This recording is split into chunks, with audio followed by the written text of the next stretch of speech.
Penny Dreadful. Written by Christopher Minori.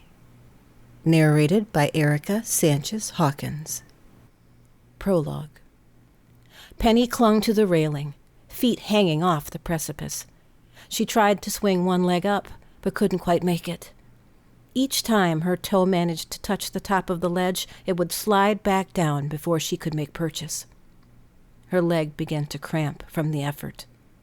With a look of determination, she threw her leg up and managed to get a good grip on the edge. Using all her strength, she pulled and began lifting herself up onto the railing. Penny took a break, breathing out heavily. The railing gave a groaning sound as it bent towards her. Penny's foot slipped off the ledge again. She gave a little cry as she grasped the railing tighter. A shadow stepped in front of her. Sham looked down at Penny and smiled. As usual, "I see you're hanging in there." She leaned down onto the railing. It made a wrenching sound, and Penny almost let go. But then, that's the problem, isn't it?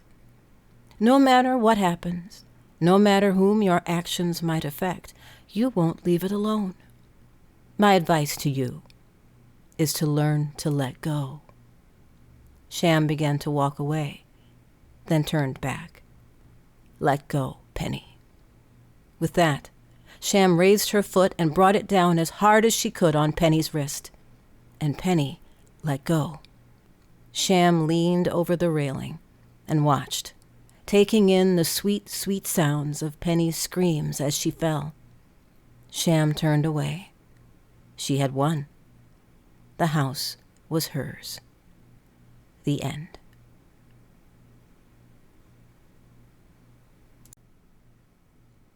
Prologue 2.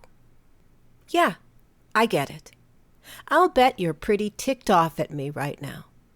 You bought this book on good faith, expecting a nice, long, dramatic story, and I went and ended it in one page.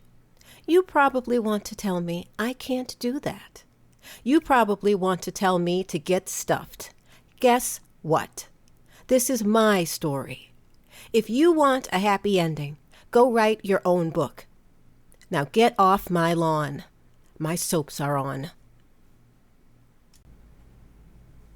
Prologue 3.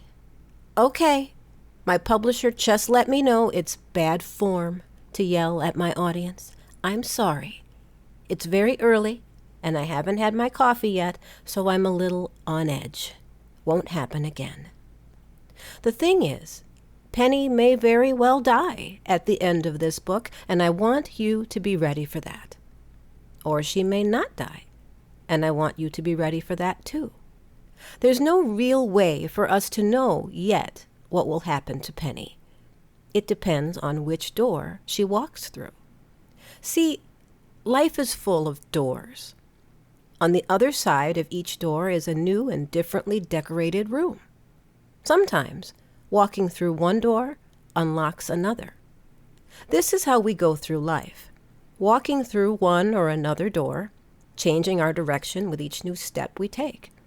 There are countless doors that you will walk through in your life. Penny lives in a house like that. In fact, it has so many rooms that if you asked her how many there were, she would tell you, there's a lot. No one really knows, because no one has ever had the time to count them all. Most of the doors in Penny's house simply open into a new bedroom, except the doors on the third floor are always locked.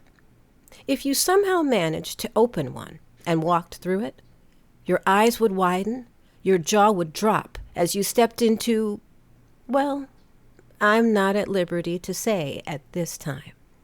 After all, that's the story. And it begins with a house full of mysterious doors in Phoenix, Arizona, and the biggest snowstorm ever seen in August. And of course, with Penny Dreadful.